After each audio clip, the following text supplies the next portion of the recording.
X square plus 9x plus 6 over x square minus 1 2x plus 3। इसका हमने integration find करना है partial fraction के जरिए। पार्शियल फ्रैक्शन का मतलब है कि ये जो डिनोमिनेटर है इसका अगर ये पहले फैक्टर की फॉर्म में है तो ठीक है, अगर नहीं है तो हम उसे फैक्टर की फॉर्म में लेके आएंगे।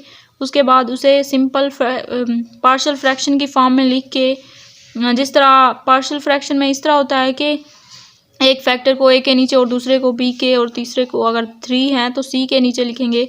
तो फिर ए बी और सी की वैल्यू फाइंड करेंगे, उसके बाद आगे उसका इंटीग्रेशन फाइंड करेंगे। तो ये देखें, ये इसमें एक्स स्क्र माइनस 1 का मतलब होता है एक्स प्लस 1 और एक्स माइनस 1। तो उसे सिंपल फॉर्म में अलहदा अलहदा लिखेंगे, फैक्टर की फॉर्म में क्योंकि लिखना है तो अलहदा अलहदा लिखेंगे। X minus 1 x plus 1 2x plus 3 तो ऑलरेडी फैक्टर की फॉर्म में है। जब हम पार्शियल फ्रैक्शन की फॉर्म में लिखेंगे तो इसका ये जो यहाँ पे क्वेश्चन में इंटीग्रल साइन आता है तो अभी नहीं लिखेंगे। पार्शियल फ्रैक्शन में कहीं पे भी पहले इंटीग्रेशन अप्लाई नहीं करना होता। पहले हम ए बी सी की वैल्यू निकाल के पार्शियल फ्रैक्शन के ज़रिए उसके बाद हम उस पर इंटीग्रेशन अप्लाई करते हैं। तो मैंने यहाँ पे क्वेश्चन लिखा 5x square plus 9x plus 6 over, ये जो फैक्टर निकाले थे हमने, x plus 1 x minus 1 2x plus 3। एक फैक्टर को a के नीचे, दूसरे को b और तीसरे को c के नीचे लिखना है। हम अपनी मर्जी से a के नीचे मतलब x माइनस 1 भी लिख सकते हैं, 2x माइनस 3 2x प्लस 3 भी लिख सकते हैं अपनी मर्जी से। मतलब एक फैक्टर को a के, दूसरे को b के और तीसरे को c के नीचे। तो मैंने तरतीब से लिखा है a के नीचे x प्लस 1, b के नीचे x माइनस 1, c के नीचे 2x plus 3।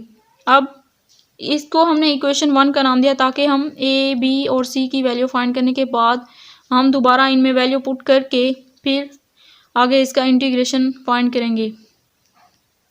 Multiply both sides by LCM. LCM का मतलब ये जो नीचे फैक्टर दिए हुए हैं ये इसी एलसीएम की बात हो रही है। तो दोनों साइडों पे जब मल्टीप्लाई कराएंगे तो इसके साथ मल्टीप्लाई कराएंगे तो ये डिवाइड हो रहा है तो ये तो कैंसिल हो जाएगा। 5x square plus 9x plus 6 बचेगा। ए के साथ जब मल्टीप्लाई कराएंगे तो ये जो डिवाइड हो रहा है ना, डिवाइड में x प्लस 1 ये नहीं आएगा, बाकी x माइनस 1 2x प्लस 3, ये देखें यहाँ पे x माइनस 1 2x प्लस 3 आया हुआ है। b के नीचे जब b के साथ मल्टीप्लाई हो रहा है x माइनस 1 नहीं आएगा, x प्लस 1 और 2x प्लस 3 आएगा। और c की बात करें तो c के नीचे, ये जो c के नीचे आ रहा है ये नहीं आएगा, ये दोनों आएंगे x प्लस 1 और x माइनस 1। इसे हमने इक्वेशन 2 का नाम दिया। अब इसमें से x प्लस 1 में से हम इक्वेशन x प्लस 1 में से x की वैल्यू निकालते हैं तो x is equal to minus 1। इसे हम इक्वेशन 2 में पुट करेंगे। x प्लस 1, क्योंकि x प्लस 1 से हमने x की वैल्यू निकाली है तो जहाँ भी a b और c में इक्वेशन 2 में हम देखेंगे जहाँ x प्लस 1 आया होगा इसका मतलब है वो वाली वैल्यू सारी ज़ीरो हो जाएगी। ये b एंड c में आया हुआ है x प्लस 1 तो ये दोनों तो ज़ीरो हो जाएंगे, क्योंकि अगर हम यहाँ पे माइनस 1 और माइनस 1 पुट करें और माइनस 1 और प्लस 1 तो ज़ीरो हो जाएगा और दूसरे के साथ जब मल्टीप्लाई होगा तो वो भी ज़ीरो, मतलब b एंड c की टोटल वैल्यू ज़ीरो हो जाएंगे और बाकी बचेगा a।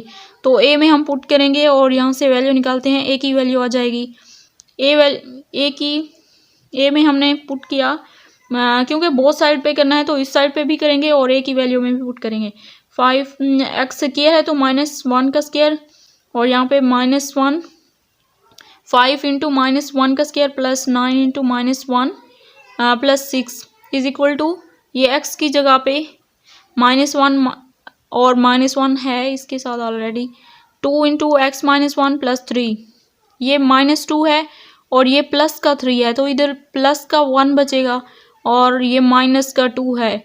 माइनस का 2 और प्लस का 1, 2 माइनस 1 मल्टीप्लाई होगा तो माइनस का 2 आएगा। इधर 5, ये माइनस 1 का स्क्वायर है तो स्क्वायर माइनस को कैंसिल कर देता है, मतलब माइनस माइनस प्लस हो जाता है, प्लस का 1 और 5 माइनस, ये माइनस शुरू में आ जाएगा, पॉजिटिव और नेगेटिव मतलब नेगेटिव हो जाता है, प्लस का 6, ये 6 और 5 11 होते हैं, 11 में से 9 गए तो 2, ये वाला माइनस का 2 इधर आके डिवाइड का हो जाएगा क्योंकि यहाँ पे मल्टीप्लाई हो रहा है तो ये डिवाइड हो गया तो a की वैल्यू आ गई माइनस 1।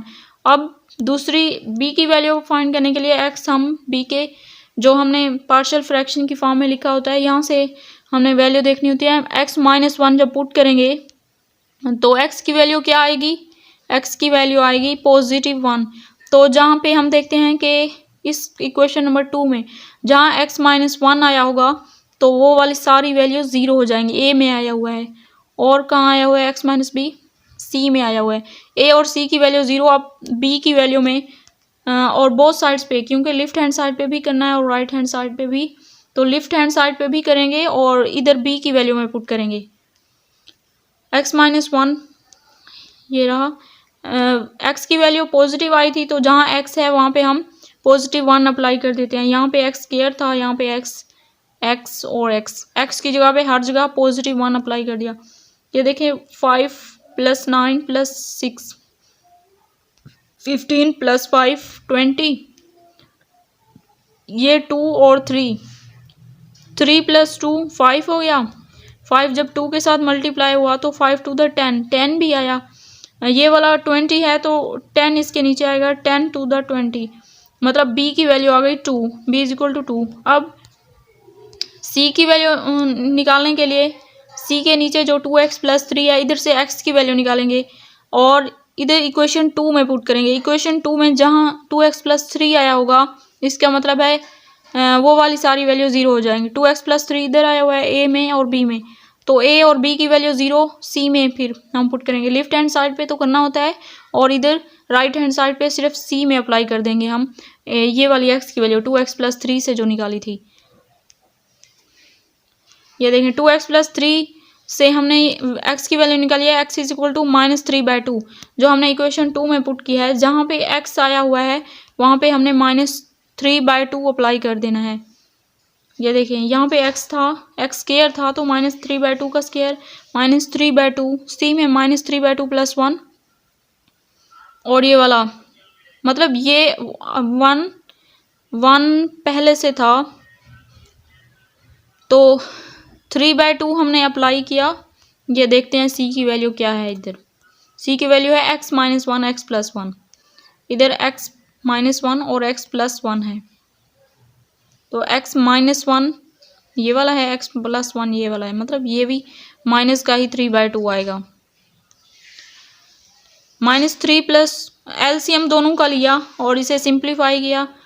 यहाँ पे आया 45/4 -27/2 + 6, इधर भी सिंप्लीफाई किया तो ये वाला 45 - 54 + 24, यहाँ से आया 5/4।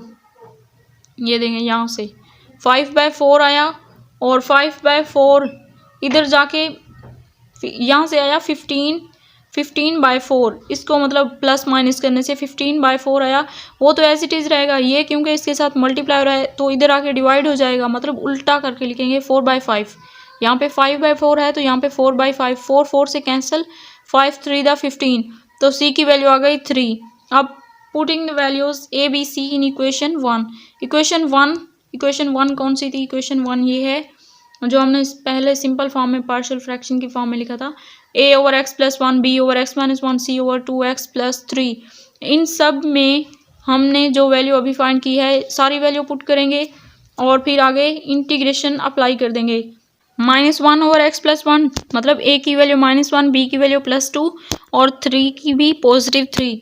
अब क्योंकि कांस्टेंट को हमने शुरू में लेके आना होता है, जब इंटीग्रेशन अप्लाई करते हैं तो कांस्टेंट शुरू में आ जाता है इंटीग्रल साइन से पहले, तो पहले मैंने बोथ साइड पे इंटीग्रेशन यहाँ पे बोथ साइड पे इंटीग्रेशन अप्लाई कर देना है। तो इंटीग्रेशन अप्लाई करने के बाद ये वाला +2 पहले आएगा 3/2, मतलब 2 यहाँ पे मैंने डिवाइड एंड मल्टीप्लाई इसलिए किया है क्योंकि ये देखें नीचे फंक्शन है तो इसका डेरिवेटिव +2 आता है, तो हमें यहाँ पे ऊपर फंक्शन का डेरिवेटिव और नीचे फंक्शन की फॉर्म में क्वेश्चन को बनाना था ताकि हम इसका इंटीग्रेशन सोल्व कर सकें। तो इस फॉर्म में मैंने बनाने के लिए 2 को मल्टीप्लाई एंड डिवाइड किया है। ये वाला तो x का डेरिवेटिव होता है 1, यहाँ पे भी x की पावर 1 है तो डेरिवेटिव 1। जब नीचे फंक्शन हो और ऊपर फंक्शन का डेरिवेटिव तो उसे हम कहते हैं कि वो इक्वल है natural log F of x के। डेरिवेटिव नहीं, सिंपल फंक्शन के natural log F of x इस फॉर्म में लिखते हैं। तो ये नीचे फंक्शन ऊपर फंक्शन का माइनस, तो इसके साथ मल्टीप्लाई हो रहा है minus natural log x plus 1 plus का 2 natural log x minus 1 plus 3/2 natural log 2x, ये पॉजिटिव का 3 है, 2x प्लस 3 प्लस कॉन्स्टेंट को